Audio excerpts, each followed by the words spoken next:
हमने इसके पहले पढ़ा था प्रतिरक्षा एवं प्रतिरक्षा तंत्र। प्रतिरक्षा और क्या होता है? प्रतिरक्षा शरीर में प्रवेश करने वाले फॉरेन पार्टिकल्स, रोग के विरुद्ध लड़ने की जो क्षमता होती है उसे हम प्रतिरक्षा कहते हैं। प्रतिरक्षा तंत्र की बात करें तो प्रतिरक्षा तंत्र में हमने पिछली कक्षा में पढ़ा था कि प्रतिरक्षा के लिए रुधिर, कोशिका, उत्तक और कुछ मॉलिक्यूल्स जो होते हैं वो रिस्पॉन्ड करते हैं। और यह किस प्रकार से कार्य करते हैं? तो इसमें यदि हम कोशिका की बात करें कि यह कौन सी कोशिकाएं होती हैं, वह जो तंत्र में कार्य करती हैं वह प्रतिरक्षा तंत्र में कार्य करने वाली बी और टी सेल होती हैं। ये बी और टी सेल जो होता है पूरे इम्यून रिस्पांस के मैकेनिज्म को संपन्न करती हैं। बी सेल जो होता है वह कब एक्टिव होता है? जब उसमें एंटीजन आता है। एंटीजन जैसे ही होस्ट बॉडी में आता है तो बी सेल जो होगा वो एक्टिव होगा। एक्टिव बी सेल में एक एपीसी के रूप में कार्य करने लग जाएगा।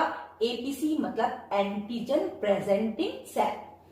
एंटीजन प्रेजेंट करता है। प्रेजेंट करने के लिए इनिशियल स्टेज में यह बी सेल केवल जो फॉरेन पार्टिकल्स आया है उसमें उपस्थित प्रोटीन को क्या करेगा? चेंज करेगा, पेप्टाइड के रूप में चेंज करेगा, मतलब उस वायरस बैक्टीरिया को डिग्रेड करेगा। डिग्रेड करने के बाद पेप्टाइड फॉर्म में यह अपने सरफेस में भेज देगा और जैसे ही सरफेस में जाएगा तो किसके द्वारा फ्लैग होगा? बीसीआर मतलब बी सेल रिसेप्टर के द्वारा फ्लैग होगा। और किसके सहयोग से होगा? कोफैक्टर होगा MHC2 जिसे कहते हैं मेजर हिस्टोकॉम्पेबिलिटी मॉलिक्यूल्स। इस मॉलिक्यूल्स की मदद से वह किससे जुड़ेगा? TCR टी सेल रिसेप्टर की मदद से बॉन्ड बनाएगा। अब ये पेप्टाइड मॉलिक्यूल्स जो होगा वो आपको बी सेल से टी सेल के साथ में बॉन्ड बनाएगा। पर इस बॉन्ड को स्ट्रेंथन कौन देगा? यहां पर बी सेल का जो CD40 मॉलिक्यूल्स है वह इसके टी सेल के टी कौन सा सेल? टी हेल्पर सेल से CD40 से लिंक होगा, लिंकेज बनाएगा। उसके बाद इस स्ट्रेंथन को मॉनिटरिंग कौन करेगा? देखेगा कौन? CD4 देखता है कि ये जो बॉन्ड बना है वह मजबूत है या नहीं। इसके बाद हम देखेंगे कि बी सेल में यहां पर एक और मॉलिक्यूल्स मिलता है, B7 के लिए होता है। या B7 जो होता है टी हेल्पर सेल से CD28 से जुड़ता है। जो CD28 क्या करता है? यहां पर जो पॉइजन आते हैं, जो विष होता है, उसको नष्ट करने के लिए काम करता है। और यहाँ पे कुछ लाइसोसोम सेल भी होते हैं जो एक्टिव होकर उसे नष्ट करती हैं। अब यहाँ पर टी हेल्पर सेल जो होता है दो भाग में बढ़ जाता है। एक तो मेमोरी सेल हो जाता है टी हेल्पर मेमोरी सेल, और दूसरा होता है इफेक्टर सेल होता है। ये मेमोरी सेल जो होता है टी हेल्पर सेल के द्वारा जो बनता है, यह करता है secretion of the antibody many year. बहुत साल तक यह सिक्रेशन करता है। एंटीबॉडी को सिक्रेशन करने की कैपेसिटी होती है, कैपेबिलिटी होती है। और वो क्यों होती है? कि यदि मान लो अभी संक्रमित कोई एनिमल्स हुआ है, वह एंटीजन आया है, यह एंटीजन कुछ समय के बाद समाप्त हो जाएगा, परंतु एक अंतराल के बाद यदि वही एंटीजन फिर से आता है तो क्या होगा? ये मेमोरी सेल जो कहां उपस्थित है? लिम्फ नोड और स्प्लीन मतलब प्लीहा में संचित होती है। वह जो होगा फिर से मेमोरी सेल एक्टिव होगी और सबसे पहले उस एंटीजन को रिकॉग्नाइज करेगी कि ये वही एंटीजन है जो पहले आ चुका है, और उसके अनुसार, उसके जीनोम के अनुसार वह अपना क्या करेगी? एंटीबॉडी का निर्माण करेगी और उसे नष्ट करेगी। दूसरा है इफेक्टर सेल। यह इफेक्टर सेल जो होता है TH1 और TH2 बनाएगा।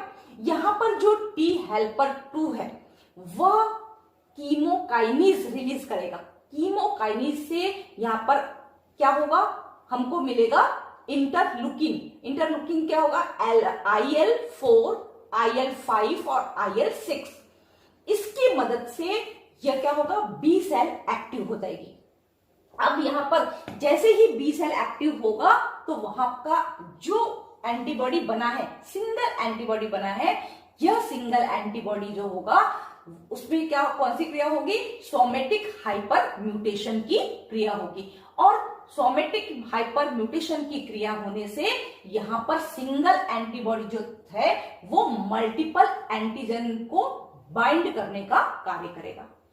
अब थोड़ा सा देखेंगे, जो एंटीबॉडी है ये वाई शेप होता है, और वाई शेप होने के कारण यहां पर 4 प्रकार की श्रृंखला होती है। यहां पर 2 हैवी चेन, यहाँ बेस का भाग जो होता है ये हैवी चेन से बना है, उसके ठीक सामने लाइट चेन होगा, और यदि ये ऊपर की तरफ देखेंगे तो यहाँ भी एक लाइट चेन होगा और दूसरा भी हैवी चेन होगा। अब यहां पर बी सेल एक्टिव हो गई, क्योंकि यहां पर हमने क्या देखा था, एंटीबॉडी जो था वो बहुत सारे एंटीजन को बाइंड कर लिया। बाइंड करने के बाद वो क्या करेगा, एक प्लाज्मा सेल का निर्माण करेगा। प्लाज्मा सेल और बी सेल में क्या अंतर है, इसको हम समझेंगे कि बी सेल परिपक्व अवस्था में था, परिपक्व अवस्था में होने के बाद भी यह प्लाज्मा सेल की तुलना में बहुत छोटा होता है, और प्लाज्मा सेल तो बल्कि बी सेल की तुलना में 5 से 10 गुना बड़ा होता है। क्यों बड़ा होता है, इसमें बहुत ज्यादा साइटोप्लाज्म होते हैं। हालांकि इसका न्यूक्लियस जो होता है वो बी सेल के न्यूक्लियस के बराबर होता है, परंतु यहां पर क्या होता है, साइटोप्लाज्म बहुत ज्यादा मात्रा में होने के कारण यहां पर क्या होता है, प्रोटीन का संश्लेषण होता है, और प्रोटीन का संश्लेषण होने के कारण बहुत सारी एंटीबॉडी का निर्माण होता है, और ये एंटीबॉडी जो होता है बहुत सारे एंटीजन को समाप्त करना, नष्ट करने के काम आती है।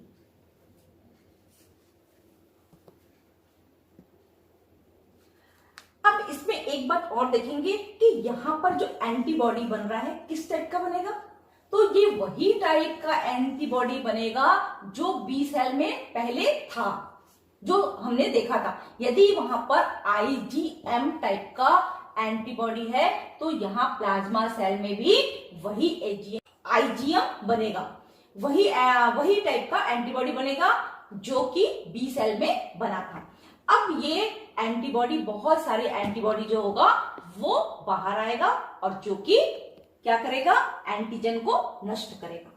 अब बच्चों हम ये देखते हैं, हमने जब इम्यून रिस्पॉन्स को पढ़ा कि इम्यून कैसे कार्य करता है, इसको हमने देखा, तो इसमें आपको बहुत सारे डाउट क्लियर हो गए होंगे, जैसा कि प्लाज्मा सेल क्या होता है, बी सेल क्या होता है, टी सेल क्या होता है। तो बी सेल पर जो रिसर्च वर्क चल रहा था, कार्य चल रहा था कि आज हमारे चारों तरफ जो कोरोना फैला है उसमें बी सेल को कैसे कार्य करेगा, और प्लाज्मा सेल में हम एंटीबॉडी कैसे तैयार करें जो हमको हमको परेशान करने वाली या हमारे शरीर को नुकसान करने वाली एंटीजन को कैसे हम नष्ट करें। अभी देखा बी सेल क्या होता है, ये समझ लिया।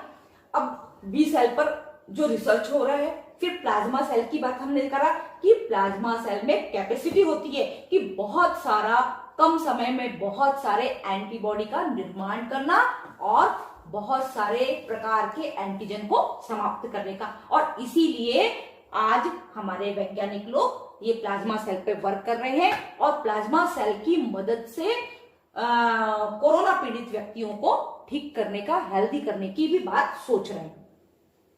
अब दूसरी बात एक ये आई कि हमने ये भी देखा है कि लोग, जो बात हुआ था कि भाई कोरोना जो है वो आपके श्वास नली में, मतलब ट्रैकिया में जो होता है, म्यूकस में चिपक जाता है, और चिपकने के कारण ही जो उसके लक्षण है कि बहुत खांसी आती है। अब कई बार क्या हमने देखा है कि फेफड़े होते हैं, फेफड़ों में चला जाता है। फेफड़ों में जाने से क्या होता है कि यदि रास्ता ब्लॉक हो जाता है, फेफड़ों में ऑक्सीजन नहीं पहुंच पाता, तो नहीं पहुंच पाने के कारण क्या हुआ, रास्ता अवरुद्ध हो जाता है, तो लोगों की मृत्यु हो जाती है।